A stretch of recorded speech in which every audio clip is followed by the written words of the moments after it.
नमस्कार दोस्तों।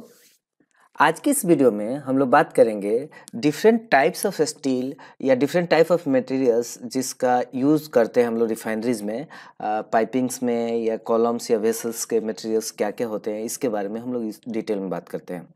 आज का ये जो वीडियो है, आप किसी भी इंजीनियरिंग बैकग्राउंड से हैं, अगर आप रिफाइनरी या पेट्रोकेमिकल में काम कर रहे हैं तो आपके लिए बहुत इंपॉर्टेंट है। इवन आउट ऑफ रिफाइनरी भी काम कर रहे हैं उसके लिए भी ये बहुत इंपॉर्टेंट है, क्योंकि डिफरेंट टाइप्स ऑफ मटेरियल और स्टील्स का अंडरस्टैंडिंग बहुत इंपॉर्टेंट है। इवन अगर आप केमिकल इंजीनियरिंग बैकग्राउंड से हैं तो आपको पता होना चाहिए कि फ्लशिंग में कहाँ पे हम फायर वाटर दे सकते हैं, कहाँ पे डीएम वाटर ही रिक्वायर्ड है।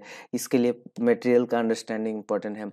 मैकेनिकल इंजीनियरिंग बैकग्राउंड से हैं तो आपको पता होना चाहिए कि कहाँ पे स्ट्रेस रिलीविंग यानी एसआर की ज़रूरत होगी, किस टाइप का वेल्डिंग मटेरियल कहाँ पे यूज होगा, उसके लिए भी मटेरियल का अंडरस्टैंडिंग ज़रूरत है। इंस्पेक्शन डिपार्टमेंट के लिए तो इम्पोर्टेंट है ही, क्योंकि कोरोजन का अंडरस्टैंडिंग, मटेरियल के अंडरस्टैंडिंग दोनों लिंक्ड हैं। तो एक बहुत इम्पोर्टेंट वीडियो है और आशा करता हूँ कि आपको ये वीडियो बहुत पसंद आएगा। काफ़ी ब्रीफली समझाऊंगा और एक ओवरऑल अंडरस्टैंडिंग डेवलप हो जाएगी रिफाइनरीज में जो मटेरियल यूज़ होते हैं। देखिए, रिफाइनरी में मोस्टली जो यूज़ होता है वो स्टील होता है, और स्टील जो है वो मोस्टली आयरन और कार्बन का एक एलॉय है, जिसमें कार्बन जो है मोस्टली 2% से कम होता है। 2% से ज़्यादा अगर कार्बन हो जाए तो उसको कास्ट आयरन बोलते हैं। तो स्टील उसी को बोलते हैं जिसमें कार्बन 2% से कम होगा, ठीक है। और और जो है इसमें apart from iron and carbon तो मस्ट है स्टील में, चाहे किसी भी टाइप का स्टील हो, उसमें कुछ ना कुछ अमाउंट पर कार्बन तो रहेगा ही और आयरन तो प्रीडोमिनेंटली रहेगा ही। इसके अलावा कुछ मैग्नीज, फास्फोरस, सल्फर भी रहता है और डिफरेंट टाइप का एलिमेंट्स। इसके अलावा जिसमें मैग्नीज जो है जनरली अच्छा इफेक्ट देता है, और फास्फोरस और सल्फर की वजह से थोड़ा स्टील की क्वालिटी डिग्रेड होती है। एनीवे, अब जो ये स्टील है मोस्टली जो रिफाइनरी में यूज होता है वो 3 तरह के होते हैं। पहला जो स्टील है जिसको हम लोग कार्बन स्टील या सीएस पाइप भी बोलते हैं। अब ये जो सीएस जो होता है वो ऑब्वियसली कोई भी स्टील है उसमें आयरन और कार्बन तो होगा ही, बट बाकी सारे स्टील में आयरन कार्बन के अलावा और भी बहुत सारे एलोइंग एलिमेंट होते हैं, जबकि कार्बन स्टील में अदर एलोइंग एलिमेंट बहुत ट्रेसेस अमाउंट में होते हैं, ठीक है। तो इसलिए इसको कार्बन स्टील बोलते हैं। अब कार्बन स्टील जो है ना, ये देखिए देखने में ऐसा दिखता है।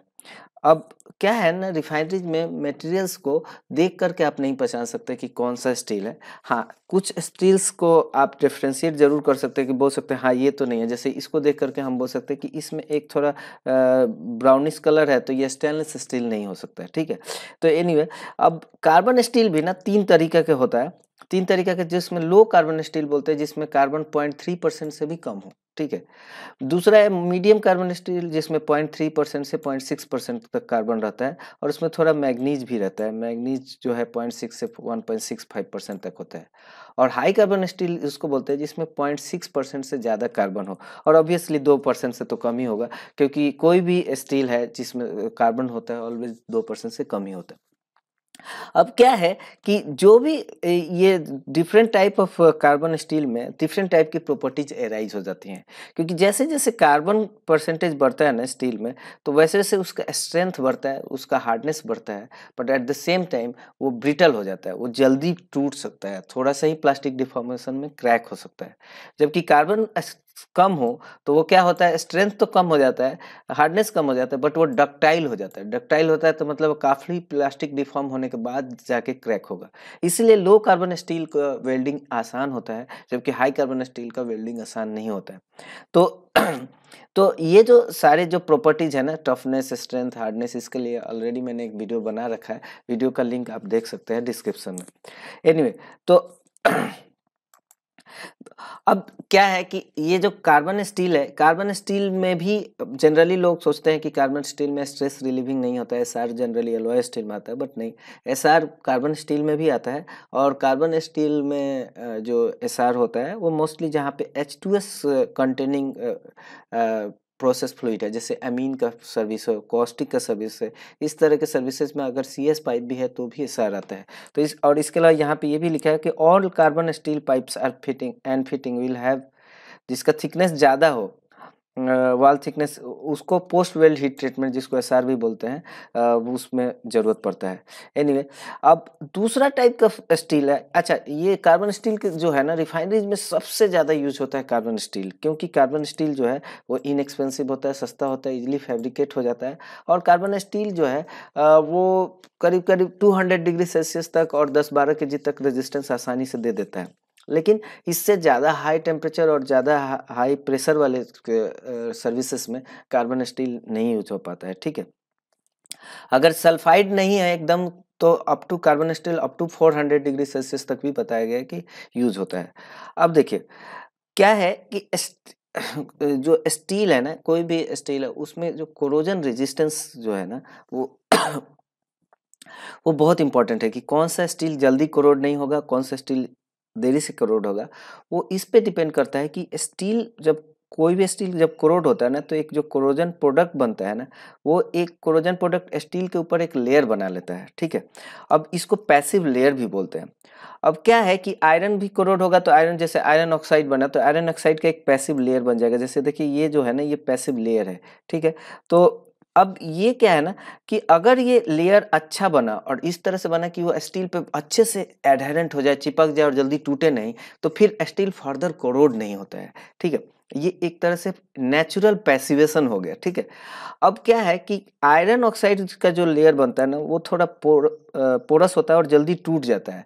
लेकिन अगर स्टील में अगर क्रोमियम मिला दिया जाए ना तो क्रोमियम ऑक्साइड जब क्रोमियम कोरोड होकर के क्रोमियम ऑक्साइड जो प्रोटेक्टिंग फिल्म बनाता है, मतलब वो चिपकता है ना स्टील के ऊपर, तो वो जो लेयर बनाता है ना वो काफ़ी एडहेरेंट होता है और जल्दी टूटता नहीं, और टूटता भी है तो तुरंत रीबिल्ड हो जाता है। ठीक है, अब देखिए इसीलिए अगर स्टील में क्रोमियम मिला दिया जाए ना तो उसका कोरोजन रेजिस्टेंस बढ़ जाता है। तो यहाँ पे क्या लिखा है, condition of corrosion resistant due to formation of ultra thin film of corrosion product. जो कोरोजन हुआ उसी का प्रोडक्ट बन करके उसके सरफेस पे अगर चिपक जाए तो वो एक रेजिस्टेंस क्रिएट करता है। और उसमें ये जो फिल्म बनाता है, जिस पैसिव फिल्म, उसमें क्रोमियम ऑक्साइड का फिल्म बहुत अच्छा होता है। इसीलिए अगर स्टील में क्रोमियम परसेंटेज बढ़ाता जाए ना तो स्टील में कोरोजन रेजिस्टेंस बढ़ता जाता है। इसलिए कार्बन स्टील के बाद जो दूसरा टाइप ऑफ स्टील है उसको एलॉय स्टील बोलते हैं, जिसमें कार्बन और आयरन के अलावा अदर एलॉइंग एलिमेंट भी होता है, जिसमें मोस्टली जो है वो तो क्रोमियम होता है। क्रोमियम के अलावा मोलिब्डेनम भी होता है जो कि बहुत इंपॉर्टेंट है।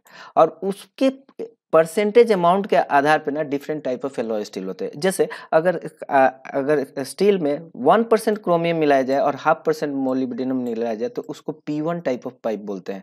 अगर ये पाइप है और अगर ट्यूब है तो T1 टाइप ऑफ। अगर 1.25% ऑफ क्रोमियम मिलाया जाए और 0.5% मोली मिलाया जाए तो उसको P11 बोलते हैं। 2.25% ऑफ क्रोमियम मिलाया जाए या 1% ऑफ मोली मिलाया जाए तो उसको P22 बोला जाता है। उसी तरह 5% ऑफ क्रोमियम मिलाया जाए और 0.5% मोली तो उसको P5 बोला जाता है। 9% ऑफ क्रोमियम 1% मोली उसको P9 बोला जाता है। तो डिफरेंट टाइप ऑफ कंपोजिशंस होते हैं और उसको क्रोमियम और मोलिब्डेनम परसेंटेज के आधार पर डिफरेंट नाम दिए गए हैं। अब इसमें एक बहुत इंपॉर्टेंट बात है कि जब भी एलॉय स्टील का जब वेल्डिंग होता है ना तो उसमें एक इंटरनल स्ट्रेसेस अराइजेज हो जाता है। इसलिए वेल्डिंग करने के बाद एक पोस्ट वेल्ड हीट ट्रीटमेंट बोलता है, जिसको स्ट्रेस रिलीविंग भी बोला जाता है और एसआर बोला जाता है। रिफाइनरीज या कभी भी मेंटेनेंस होता होगा तो आपने सुना होगा कि एलॉय स्टील में एसआर करने की ज़रूरत पड़ती है। और यह किसी भी टाइप का एलॉय स्टील है, हर एक में एसआर की ज़रूरत पड़ती है। जबकि कार्बन स्टील में जनरली जो H2S कंटेनिंग सर्विसेज है उस तरह के स्टील में ही, जैसे अमीन और कॉस्टिक सर्विसेज या और भी डिफरेंट जहाँ पे H2S है वहाँ पे एसआर की ज़रूरत पड़ती है। जबकि एलॉय स्टील कोई भी टाइप हो उसमें एसआर की ज़रूरत पड़ती है। ठीक है, अब जो एलॉय स्टील है ना वो देखिए वो कैसा दिखता है। अब आप यहाँ से समझिए कि एलॉय स्टील भी तो देखिए ब्राउनिश कलर का ही दिख रहा है, तो इसका मतलब एलॉय स्टील और कार्बन स्टील है, आप उसको देख के पहचान ही नहीं सकते। उसके लिए एक पीएमआई करना पड़ता है जो पाइपिंग मटेरियल को आइडेंटिफाई करता है। तो एक मशीन होता है जिसके थ्रू ये बताया जा सकता है कि कौन सा पाइप है। अब क्या है ना कि जो थर्ड टाइप ऑफ स्टील है जिसको हम लोग स्टेनलेस स्टील बोलते हैं। स्टेनलेस स्टील क्यों बोलते हैं कि अगर स्टील में अगर क्रोमियम का वेट परसेंट जो है ना अगर 10 वेट परसेंट या मोर प्रेफरेबली 12 वेट परसेंट से ज़्यादा हो जाए ना तो स्टील में एक ज़बरदस्त कोरोजन रेजिस्टेंस आ जाता है और इसलिए स्टील जल्दी कोरोड नहीं होता है, यानी स्टील में जल्दी स्टेन नहीं आता है और इसलिए इसको स्टेनलेस स्टील बोलते हैं। ठीक है, तो ये स्टेनलेस स्टील और जो जिस रीजन मैंने बताया था कि एक पैसिव लेयर बना बनाता है क्रोमियम, और वो फर्दर रेजिस्टेंस कोरोजन को रेजिस्ट करता है। तो इस तरह से ये स्टेनलेस स्टील बनता है।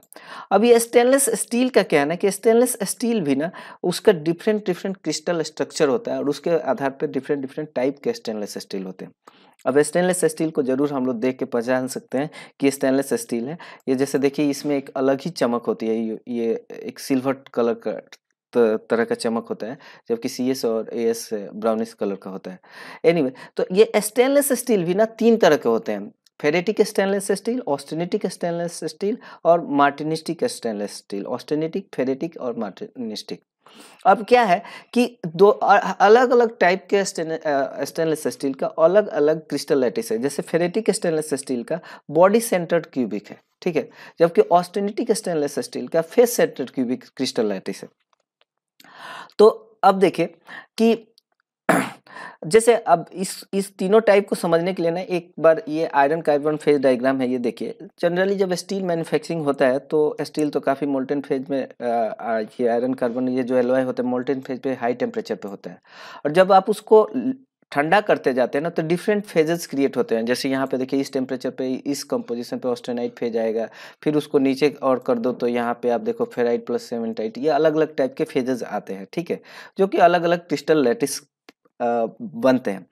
अब ये जो यहाँ पे एक चीज बस ध्यान देने की है कि ऑस्टेनाइट फेज ना है वो देखिए 908 डिग्री से नीचे वो रूम टेम्परेचर पे हो ही नहीं सकता, वो ऑटोमेटिकली कन्वर्ट हो जाएगा दूसरे फेराइट या सेमेंटाइट या अलग अलग फेजेस में। तो अगर ऑस्टेनाइट फेज को ना अगर रूम टेम्परेचर पे चाहना है ना तो क्या करते हैं कि हम लोग स्टील में, यानी स्टील में क्रोमियम तो हमको 12% से तो ज़्यादा चाहिए ही, तभी स्टेनलेस स्टील है। इसके अलावा फर्दर निकेल ऐड कर दिया जाता है। तो निकेल जो है ना ये एक तरह से ऑस्टेनाइट स्टेट का स्टेबलाइजर है। तो अगर निकेल का परसेंटेज मिला दिया जाए ना तो उस तरह का जो फेज बनेगा वो ऑस्टेनाइट फेज बनता है, और उसको ऑस्टेनिटिक स्टेनलेस स्टील बोलते हैं। तो ऑस्टेनिटिक स्टेनलेस स्टील के बारे में क्या लिखा है कि इसमें 18% से ज़्यादा क्रोमियम होता है और 8% से ज़्यादा निकेल होता है और लेस देन 0.8% कार्बन। तो ऑस्टेनिटिक स्टेनलेस स्टील ये है कि उसमें मिनिमम 18% क्रोमियम है, ठीक है, और 8% मिनिमम निकल चाहिए, नहीं तो ऑस्टेनाइट फेज रूम टेम्परेचर पर रहेगा ही नहीं। अब जो डिफरेंट टाइप के स्टेनलेस स्टील है ना, सभी तरह के स्टील में ये ऑस्टेनिटिक स्टील को पहचानने का एक तरीका है। ऑस्टेनिटिक स्टेनलेस स्टील ना नॉन मैग्नेटिक होता है, यानी चुंबक उस पर चिपकाएंगे ना तो मैग्नेट नहीं, माने वो पकड़ेगा नहीं। जबकि अदर टाइप के स्टील है यानी CS, AS, even other stainless steel जैसे फेरेटिक स्टेनलेस स्टील या मार्टिनिस्टिक स्टेनलेस स्टील है, उसमें चुंबक पकड़ लेता है। तो ये एक पहचानने का तरीका है। तो अब जनरली रिफाइनरीज में जैसे SS316, SS304, SS317 इस तरह के जो स्टील है ना, इसको ऑस्टेनिटिक, ये सभी ऑस्टेनिटिक स्टील है, क्योंकि जो नोमेनक्लेचर होता है ना, जो 300 सीरीज नोमेनक्लेचर दिया गया है ऑस्टेनिटिक स्टेनलेस स्टील का। हालांकि निकेल की जगह अगर हम ये नाइट्रोजन यूज करें या मोलिब्डेनम यूज करके, ये मैग्नीज यूज करके अगर इसको रूम टेम्परेचर पे स्टेबल करते हैं तो उसको 200 सीरीज का ऑस्टेनिटिक स्टेनलेस बोला जाता है। रिफाइनरी में जनरली मैंने देखा नहीं, इसलिए इसके बारे में बात नहीं करेंगे। दूसरा टाइप का स्टेनलेस स्टील जो यूज होता है रिफाइनरीज में उसको ferritic type of stainless steel बोलता है। और ferritic type of stainless steel में क्रोमियम जो होता है 12 से 17% होता है। मैंने बोला मिनिमम रिक्वायरमेंट स्टेनलेस स्टील के लिए 12% है, यानी कहीं कहीं 10% लिखा है, तो 10% से 12% मिनिमम रिक्वायरमेंट है, तो ये मिनिमम परसेंटेज में ही क्रोमियम रहता है 12 से 17% तक। और इसके अलावा इसमें कार्बन जो होता है बहुत कम होता है, ठीक है। इसके अलावा थोड़ा बहुत अदर एलोइंग एलिमेंट भी हो सकता है। अब इसमें क्या है कि ये मैग्नेटिक स्टेनलेस स्टील है, यानी इसमें चुंबक से चिपकेगा, और इसके अलावा ये हीट ट्रीटमेंट इसमें नहीं हो सकता। ऑस्टेनिटिक स्टेनलेस स्टील में भी हीट ट्रीटमेंट नहीं हो सकता। हीट ट्रीटमेंट मतलब टेम्परेचर बढ़ा घटा करके और अलग सोकिंग टाइम से, यानी एनलिंग, इस तरह के प्रोसीजर से इसके मैकेनिकल प्रॉपर्टीज ज़्यादा चेंज नहीं किया जा सकते। रिफाइनरीज में जो फेरेटिक स्टेनलेस स्टील यूज होता है वो जनरली SS405, 409, 430 इस तरह के मटेरियल होते हैं। मार्टिनिस्टिक स्टेनलेस स्टील और फेरेटिक में ज़्यादा फर्क नहीं है, बस यही है कि इसमें कार्बन थोड़ा ज़्यादा होता है, अप टू 1.2%, और इसलिए इसका हीट ट्रीटमेंट पॉसिबल है। ये भी मैग्नेटिक होता है बट ये हीट ट्रीटमेंट भी पॉसिबल है। SS410, SS416, 420 इस टाइप के मटेरियल हैं ये मार्टिनिस्टिक स्टेनलेस स्टील। अब ये अलग अलग टाइप के स्टेनलेस स्टील हैं, फेरेटिक टाइप या ऑस्टेनिटिक टाइप का, तो उसका इस्तेमाल भी होता है रिफाइनरी में। और क्यों इस्तेमाल होता है? क्योंकि दोनों का प्रॉपर्टीज अलग होता है। ऑस्टेनिटिक स्टेनलेस स्टील का कोरोजन रेजिस्टेंस बहुत ज़्यादा होता है। क्यों? क्योंकि इसमें क्रोमियम का वेट परसेंट 18% से भी ज़्यादा है। इसके अलावा ये डक्टाइल होता है और टफनेस भी हाई होता है। मैंने ऑलरेडी कार्बन स्टील के बारे में जब बताया था, दिखाया था कि जब डक्टाइल मटेरियल ज़्यादा होता है तो उसका वेल्डिंग ईजी हो जाता है और इसलिए इसका फैब्रिकेशन भी ईजी हो जाता है। हालांकि जो ज़्यादा डक्टाइल होता है जनरली वो हार्ड नहीं होता है, उसका स्ट्रेंथ भी थोड़ा कम होता है। ठीक है, तो और जिसका स्ट्रेंथ और हार्डनेस ज़्यादा होगा वो जल्दी वेल्ड नहीं हो पाता है। तो ये दो वाइस वर्सा प्रॉपर्टीज चलती रहती हैं। तो ऑस्टेनिटिक स्टेनलेस स्टील का खासियत क्या हो गया कि हाई कोरोजन रेजिस्टेंस है और साथ में ये डक्टाइल भी है। इसके अलावा इसमें दिक्कत क्या है कि इसमें स्ट्रेस कोरोजन क्रैकिंग होता है। Generally chloride stress corrosion cracking होता है। तो स्ट्रेस कोरोजन क्रैकिंग जो है ना, का मतलब क्या है कि क्लोराइड वोल्राइड के प्रेजेंस में अगर आ गया ऑस्टेनिटिक स्टेनलेस स्टील तो ये सडन आसानी से क्रैक हो सकता है। ठीक है, ये इसमें दिक्कत आती है। इसके अलावा साइक्लिक ऑक्सीडेशन का भी में लेस रेजिस्टेंस है। अब इसीलिए आपने देखा होगा कि लोग बोलते हैं कि एसएस के पाइप में फायर वाटर मत डालिए, क्योंकि फायर वाटर में क्लोराइड होता है और क्लोराइड स्ट्रेस कोरोजन क्रैकिंग करता है। लेकिन ये सिर्फ जनरली ऑस्टेनिटिक स्टेनलेस स्टील में होता है। फेरेटिक स्टेनलेस स्टील में क्या होता है कि फेरेटिक स्टेनलेस स्टील में generally stress corrosion cracking resistance रहता है, वो जनरली क्लोराइड से स्ट्रेस कोरोजन उसमें नहीं होता। लेकिन रिफाइनरी में आप देख के तो पहचान नहीं पाओगे कि कौन सा ऑस्टेनिटिक है कौन सा फेरेटिक है। इसलिए बोला जाता है कि किसी भी टाइप के स्टेनलेस स्टील में फायर वाटर नहीं डालना चाहिए। इसमें स्ट्रेंथ भी ज़्यादा होगा, क्योंकि स्ट्रेंथ ज़्यादा है compare to austenitic stainless steel. और ये तो क्लियरली है कि अगर स्ट्रेंथ ज़्यादा है, हार्डनेस ज़्यादा है, तो उसकी डक्टिलिटी कम हो जाती है जनरली, और इसीलिए उसका वेल्डेबिलिटी कम हो जाती है। तो इसलिए इसमें देखा आसानी से इसका वेल्डिंग नहीं होता, इसका अलग एक प्रोसीजर होता है, लो टफनेस और डक्टिलिटी हो जाता है, और स्ट्रेंथ भी कम है, हालांकि ऑस्टेनिटिक स्टेनलेस स्टील से ज़्यादा है। तो आप देखिए दोनों टाइप के स्टेनलेस स्टील में ना कुछ एक फ़ायदा है, कुछ एक नुकसान है। जैसे क्लोराइड स्ट्रेस कोरोजन क्रैकिंग और पिटिंग का प्रॉब्लम है ऑस्टेनिटिक स्टेनलेस स्टील में, जबकि फेरेटिक में वैसा नहीं है, जबकि इसका कोरोजन रेजिस्टेंस जो है ऑस्टेनिटिक स्टेनलेस स्टील का ज़्यादा है। तो अगर दोनों का एडवांटेजेस को अगर मिला दिया जाए, सोचिए कि ऐसा एक स्टील बनाया जाए जिसमें ऑस्टेनिटिक का भी एडवांटेज हो और फेरेटिक का एडवांटेजेस हो, तो उसमें कितनी बढ़िया बात हो जाएगी। और लोगों ने किया भी है, और इस टाइप के स्टील को डुप्लेक्स स्टेनलेस स्टील बोला जाता है। डुप्लेक्स स्टेनलेस स्टील क्या होता है ना कि दो फेज होता है जो करीब करीब 50-50% में, जिसमें ऑस्टेनाइट फेज भी होता है और फेराइट फेज भी होता है। और इसकी वजह से इसमें कोरोजन रेजिस्टेंस तो अच्छा होता ही है, बट साथ में साथ क्लोराइड स्ट्रेस कोरोजन क्रैकिंग और क्लोराइड पिटिंग कोरोजन भी इसमें नहीं होता है। ठीक है, इसका स्ट्रेंथ भी हायर होता है, ऑस्टेनिटिक स्टेनलेस स्टील से ज़्यादा होता है। तो इस तरह के जो है स्टील को डुप्लेक्स स्टील बोलते हैं। कई कई हीट एक्सचेंजर्स में देखिएगा जो ट्यूब का जो मटेरियल है वो डुप्लेक्स टाइप ऑफ मटेरियल होता है। इसमें जो परसेंटेज होता है का क्रोमियम का परसेंटेज वो 20 से 28% तक होता है। और इसमें सबसे इम्पोर्टेंट बात है कि क्रोमियम के अलावा इसमें मोलिब्डेनम भी रहता है, हायर अमाउंट में अप टू 5% में रहता है। और इस तरह के डुप्लेक्स स्टेनलेस स्टील को ना कोई नेमिंग से नहीं रहता कि 300 सीरीज, 200 सीरीज, 400, ऐसा कुछ नंबरिंग इसका दिया नहीं गया है। सीधा रिफाइनरी में इसको डुप्लेक्स स्टील ही बोला जाता है। ठीक है, इसके अलावा कुछ हाई रेजिस्टेंस एलॉय भी रिफाइनरी में यूज होते हैं, जो कि बहुत हाई टेम्परेचर 1000 डिग्री सेल्सियस से ज़्यादा पे यूज होते हैं। इस तरह के हाई रेजिस्टेंस को हीट रेजिस्टेंस एलॉय भी बोला जाता है। जैसे HK, HT अलग अलग होता है, जिसमें अलग अलग परसेंटेज ऑफ क्रोमियम और निकेल होते हैं। ठीक है, रिफाइनरी में आयरन कार्बन स्टील के अलावा अच्छा ये देखिए अलग अलग जो SS होता है ना, SS 304, 309, 16, ये देखिए अलग अलग कंपोजिशंस है, और उसको आप एक बार देख सकते हैं क्विकली। रिफाइनरीज में स्टील के अलावा अलग टाइप के मटेरियल भी यूज होते हैं, जैसे कि निकेल अलॉय भी यूज होता है। निकेल अलॉय का खास बात क्या है कि निकेल अलॉय कोरोजन रेजिस्टेंस तो प्रोवाइड करता ही है जैसे स्टेनलेस स्टील के साथ में, और साथ में इसमें स्ट्रेस कोरोजन क्रैकिंग का जो प्रॉब्लम होता है ऑस्टेनिटिक स्टेनलेस स्टील का, वो इसमें नहीं रहता है। ठीक है, लेकिन इसमें एक दिक्कत क्या है कि अगर सल्फर बियरिंग गैसेज है तो वहाँ पे निकेल अलॉय नहीं चलता है। अब निकेल अलॉय जो रिफाइनरीज में यूज होता है वो होता है इनकोनेल, उसमें आयरन बहुत कम होता है, बहुत कम, तभी तो इसको निकेल अलॉय बोला जा रहा है। आयरन लेस देन 10% होता है, और मोस्टली इसमें निकेल और क्रोमियम रहता है। हेस्टा अलॉय होता है निकेल क्रोमियम के अलावा उसमें मोलिब्डेनम भी होता है। और मोनेल एक मटेरियल है जिसमें सिर्फ निकेल और कॉपर है, जिसमें निकेल अप टू 67% होता है। तो ये अलग अलग टाइप के मटेरियल है, वो यूज भी होते हैं रिफाइनरीज में। इसके अलावा कॉपर बेस्ड एलॉय भी यूज होता है रिफाइनरी में, और कॉपर बेस्ड में मोस्टली जो यूज होता है उसको एडमिरेटली ब्रास बोलते हैं, जिसमें कॉपर 70 से 73% होता है। इसके अलावा टीन भी होता है उसमें, और जिंक भी होता है। ठीक है। इसके अलावा क्यूप्रो निकल करके एक मटेरियल होता है, क्यूप्रो निकल भी कॉपर और निकल का एलॉय है। अब ध्यान दीजिएगा, मोनेल भी कॉपर और निकल का एलॉय है, बट मोनेल में मोस्टली निकल होता है, जबकि क्यूप्रो निकल में मोस्टली कॉपर होता है। कॉपर बेस्ड एलॉय का खास बात यह है कि इसका स्ट्रेंथ जो है ना स्टील से कम होता है, और इसके अलावा ये महंगा भी होता है। तो इसलिए ये इसको प्रिफरेबली ना ये सिर्फ लोअर टेम्परेचर एप्लीकेशन में ही यूज होता है, जनरली कूलर और कंडेंसर में। ठीक है, ब्रास के मटेरियल यूज होते हैं, क्योंकि ब्रास का कोरोजन रेजिस्टेंस ना कूलिंग वाटर के प्रेजेंस में बहुत अच्छा है। Brass have excellent corrosion resistance to cooling water and also have excellent heat properties. ठीक है, लेकिन ब्रास में एक प्रॉब्लम है, अमोनिया के प्रेजेंस में ये भी क्रैक हो जाता है, इसलिए ब्रास को वहाँ यूज नहीं करते हैं जहाँ अमोनिया डोजिंग होता है।